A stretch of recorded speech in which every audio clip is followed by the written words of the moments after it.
And our first speaker today is the Global Director for Connected Vehicles and Services from Ford Motor Company, and he's also the Chairman of the Board of the Sdlc. So please welcome Doug Vandagens to the stage. Thank you, Scott. Good morning, everybody. I'd like to start off by saying I'm not here alone. As Scott mentioned, we had a Sdlc board meeting and a hackathon over the last 24 hours, so it's been a busy day. I'd also like to recognize Mr. Kenichi Murata, the other vice chairman of the Sdlc board from Toyota. So thank you for your attendance and your support.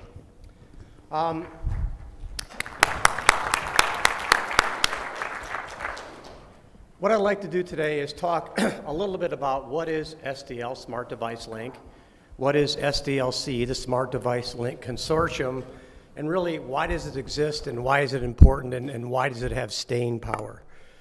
So what is Sdl? Ford introduced AppLink way back in 2009, and Sdl is really the open source version of that. We recognized a long time ago that really this product and the capability needs to be a platform. It needs to be a platform to attract developers. It needs to be a platform in order for engineering efficiency.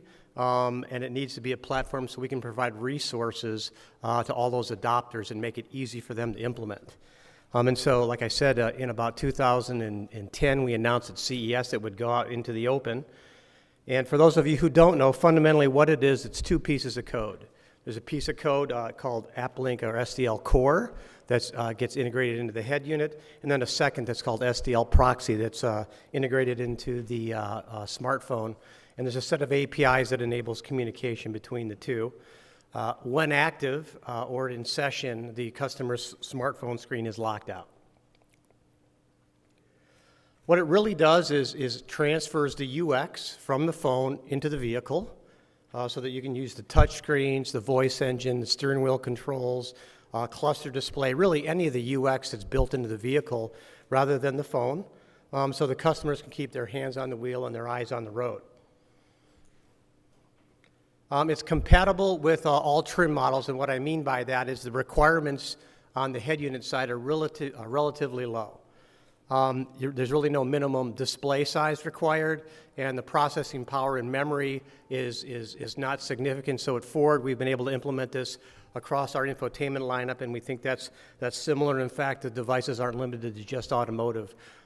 This is something that can be implemented on a number of IoT devices. It's agnostic. It's agnostic to respect to the device of the automotive OS, so QNX, Linux, Microsoft, Android, doesn't matter. It's compatible. And the same thing with the smartphone side, iOS or Android compatible. And if there's a future OS that gains scale, it would be compatible with that as well.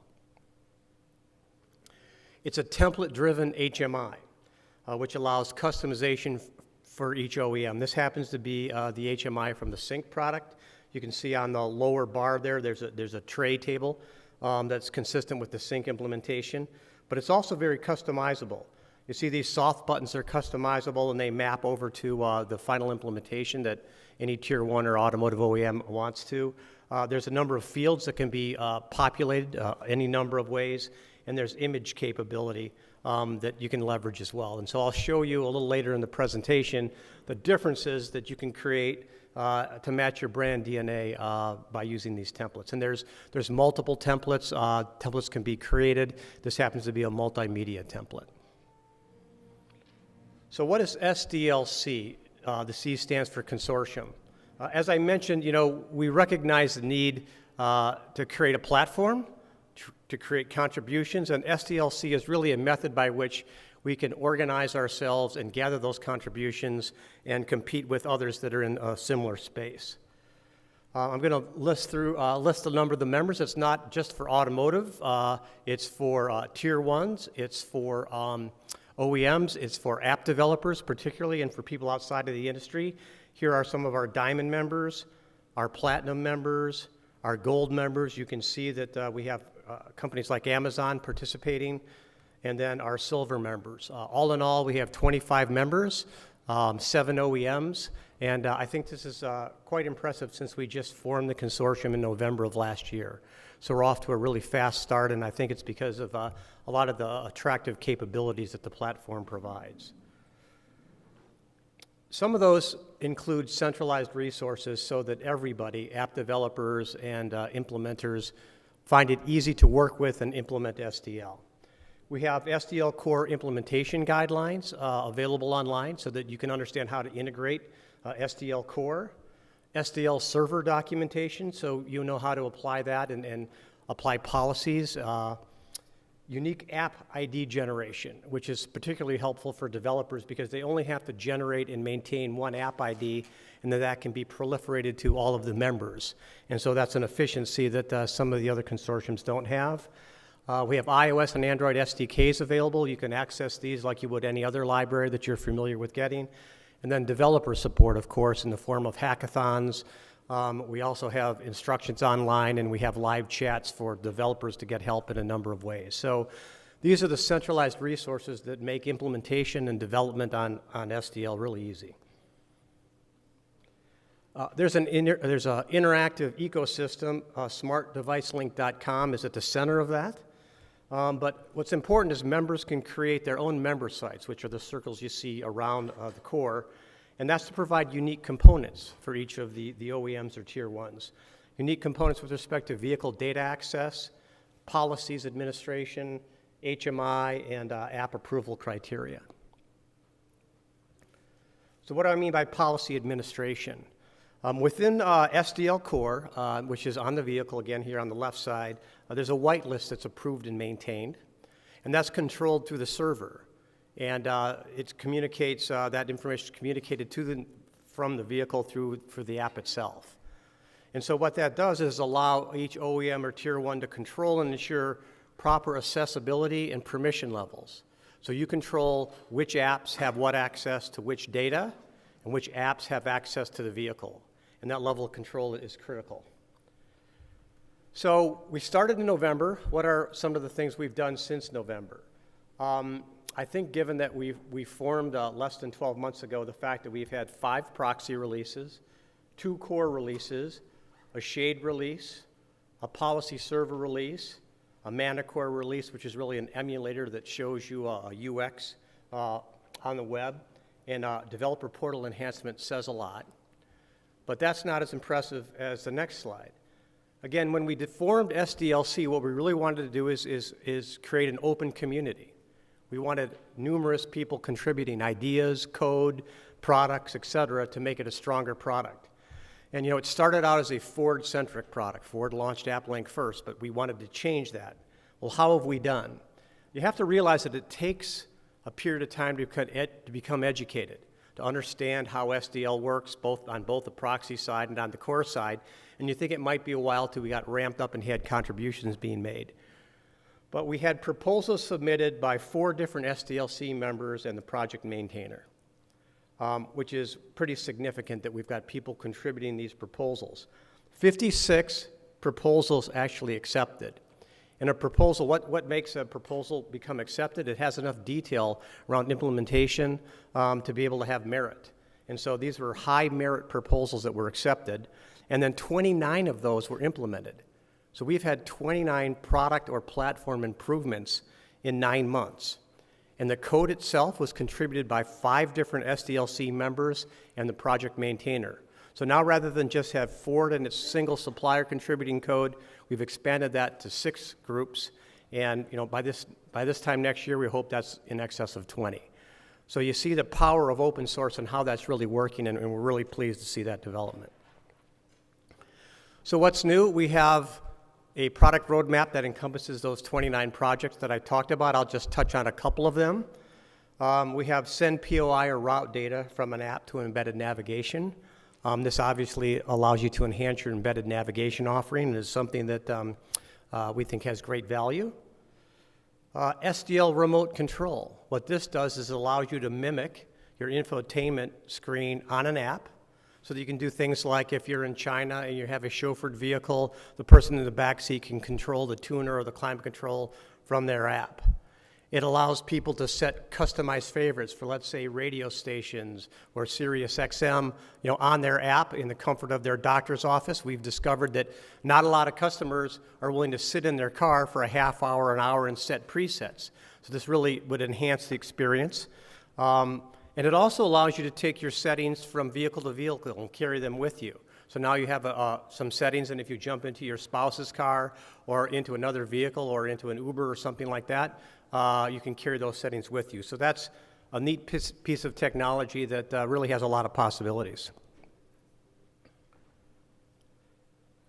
The last one is mobile navigation. You are probably all familiar with this through Android Auto and CarPlay. It's available today through Sdl. Again, we project the mobile navigation screen onto the display. Ford has launched a couple of these products in production, Sogo in China and Sdk in Europe. Sdk is one of the largest mobile navigation suppliers in the world, and the uptake on our Sogo product in China is unbelievable.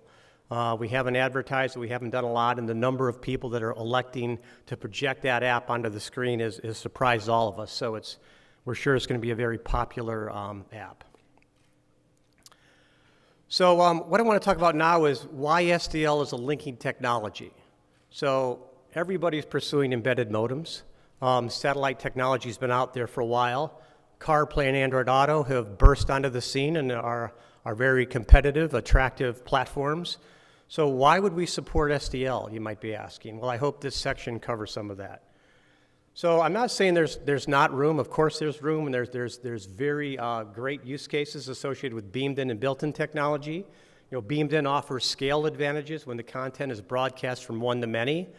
I know at Ford, our take rates for Sirius XM in North America haven't dipped much. They've been in the low to mid 40%. So after 6 months, when customers re-up, that's a darn good re-up rate at $10 to $12 a month. So a lot of people are predicting, the demise of satellite radio. I don't think it's quite here yet, and it's because it's a cost-efficient way to deliver content. Built-in and embedded modems. Everybody has the connected vehicle, right? And it's leveraged for highly secure OEM proprietary functions such as vehicle wake-up, vehicle controls, over-the-air updates, V2X, and particularly autonomous vehicle functions. What we're seeing more and more is that, technologies like BLEM, Bluetooth Low Energy, and complementary functions, there's a lot of room left for the broadened device, and I'll talk about why. So here's the case, right? We've seen more and more that the broadened device complements these other two technologies. We've seen that, for instance, with Sirius satellite radio, we can bring in a broadened device, and now you can have some customized content. And that's been an app that Ford's released for a while, and I know it's available at other OEMs. It's complementary to the built-in solutions for a number of reasons. It's always going to be the case that the phone you bring into the vehicle has the latest wireless technology, the highest processing power, and the most memory, because whatever we put in terms of an embedded modem into your vehicle, it's not going to keep up with the wireless industry. I remember being on stage at a panel with a gentleman from OnStar who was talking about how soon they were going to have 4G, and talking about it coming in the next year to year and a half. And with this particular technology, the minute a person walks into your car with 4G or 5G LTE technology, they now have that connection available. It provides a familiar and powerful UX for our customers. It's accessible outside of the vehicle, which is very important. It's fast to market. We had this hackathon over the last 24 hours. We've had dozens of them.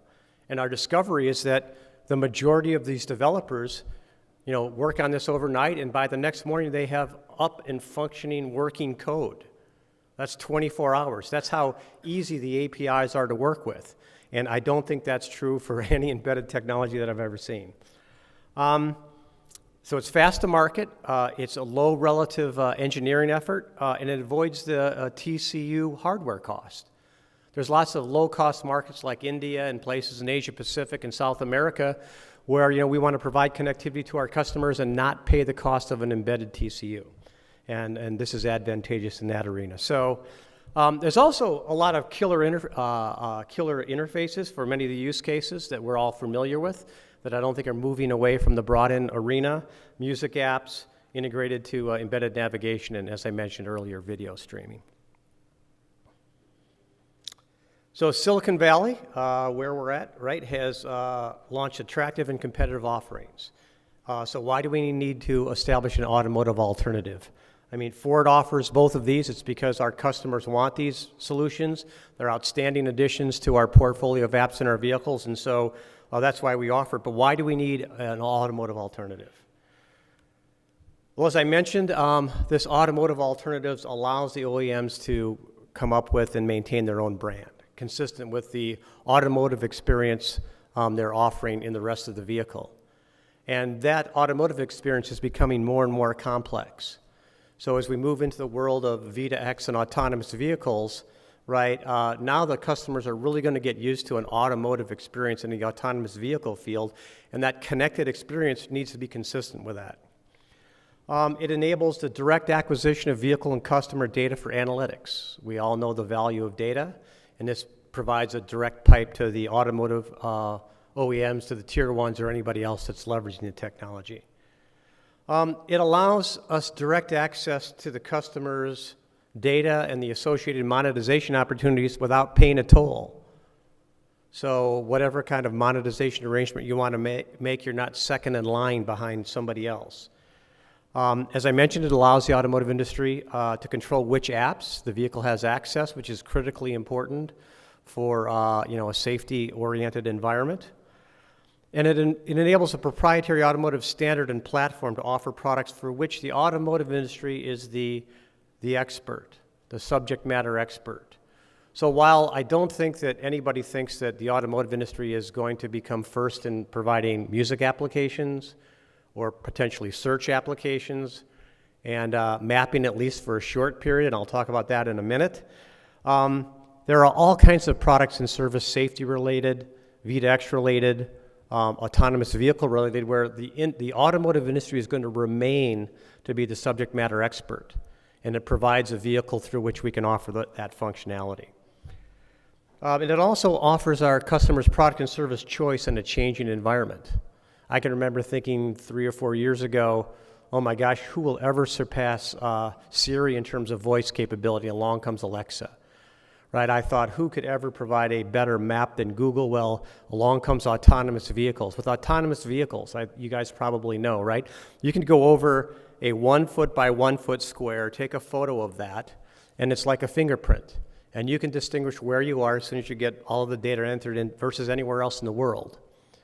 With LiDAR sensors, you can beam that sensor off of a building 3 miles away, have it bounce back in any kind of weather, and know your location within 1 centimeter.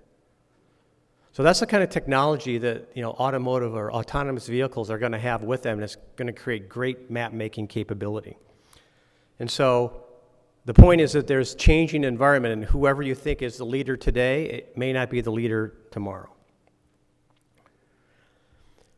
This is a slide over on the right-hand side. You say CV&S Pharmacy. Our group's called Connected Vehicle and Services, so I thought this was pretty appropriate. Someone says, well, why don't you just use Android Auto and CarPlay vendor extensions and offer products and services through that? Because those volumes are going to be significant, and they are. Well, the analogy I like to use is that's like taking a CVS pharmacy where you're trying to sell drugs and combs and aspirin and stuff like that, and putting it behind somebody else's store and hoping that after they get through the store, they'll come to you to look for traffic services or location services or any other services that people are trying to monetize. And it just doesn't make a lot of sense to me to be second in line when you're looking at trying to access automotive customers. Vehicle data administration. Sdl enables each OEM to build customized vehicle data practices. So you yourselves can decide, I want to give this app access to data set A, B, and C. I want to ask my customers if they want to opt in, and I'm willing to do that in exchange for the services this app provides me. It keeps you in control of that data flow and that access.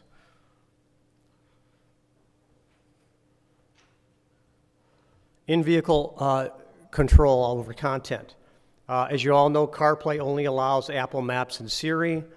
Android Auto only allows Google Maps and Google Now. Sdl allows enablement of any mobile nav or any voice solution. It's agnostic. And recently, Waze announced that they were cooperating with the SDLC and looking at implementation. So how neat would it be to be able to offer a Waze solution for your customers who have iPhones? There's an example of the power of SDL and the capability of access. We mentioned Alexa, Dragon, IBM Watson. It's agnostic and it's powerful. This gives you a look at, I talked a little bit about being able to maintain your own OEM branding. This is the multimedia template on the left and the right, and you can see how different they look and how much customization you can do. And so I think this is a nice display and example of that. There's over 20,000 developers engaged with SDL online at hackathons and conferences. So it's one of the largest app ecosystems. It's certainly the largest in automotive. And here are the apps that are part of SDL. So you can see all the leaders: Pandora, Spotify, Wall Street Journal, iHeartRadio. If I didn't name you, please excuse me if you're here in attendance. But there's over 100, so it's the strongest app ecosystem in the automotive industry.